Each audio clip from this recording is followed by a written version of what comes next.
皆さんおはようございます。シンガポール人の J です。Hi guys, this is J here. 今日の質問はこちらです。シン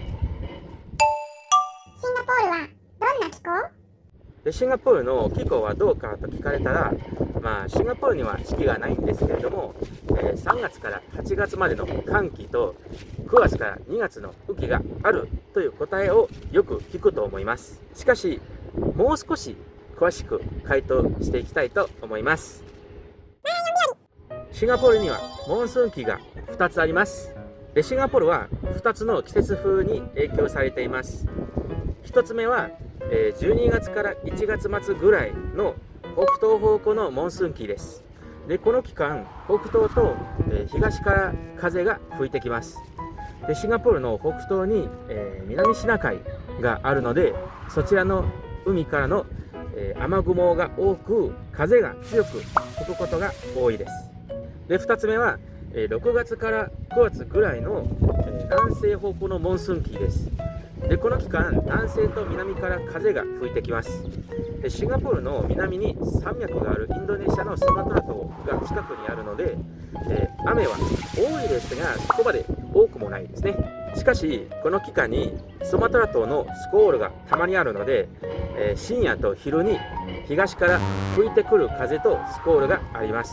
この2つのモンスーン期の間に過渡期があり、風はそんなに強くないですね。シンガポールは気温が高く雨が多い国です。シンガポールはほぼ赤道の直上にあって日差しが強いので気温が常に高いです。そして島国のシンガポールは海に囲まれているので、温度差はあんまり大きくないですね。こちらの話は温度だけではなく、降水量にも関係あります。特に暑くて晴れている日に高温で空気が上昇し、その中にある水蒸気が雲になります。高く行くほど、雲の温度が下がるので、あるほどの大きさ、重さ、または温度に行ったら雨になります。この現象は、対流性の雨とも言われて、大きく高い積乱雲が見えるのが特徴の一つです。対流性の雨はだいたい雷を伴い、範囲狭く午後の時間帯に突然に来てすぐ終わることがよくあります。こういう雷雨が、年中起こる可能性がありますが、モンスーンがない時期によく目立ちます。シンガポールは湿度が高いです。熱帯気候がある島国のシンガポールは、モンスーンの雨であれ、対流性の雨であれ、雨が多いと気温が高いので湿度も常に高いです。そのため、体感温度が気温より高く感じることも多いですね。以上3つのポイントから、気温と雨のチャートを見れば、シンガポールの気温は、高温多湿で雨が多いというパターンが見えます。正式に言うとシンガポールには寒気がないんですけれども、比較的に暑く感じる時期と、雨風が多いと感じる時期があります。そしてシンガポールには、不定的な現象もあります。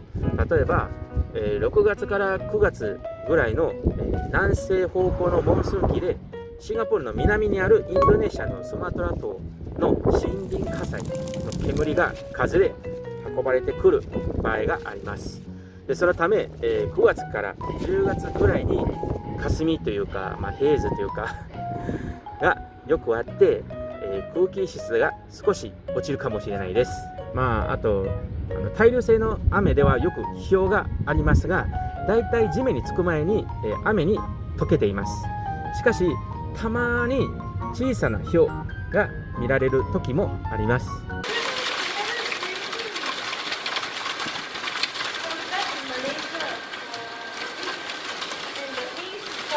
そしてもっとたまに、ウォータースパウトや、白明光線など、普段あんまり見られない現象が発見されることもあります。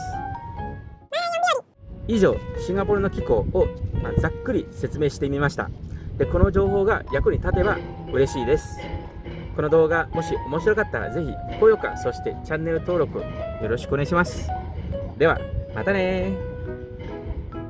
この動画面白かったらぜひ高評価、そしてチャンネル登録よろしくお願いします。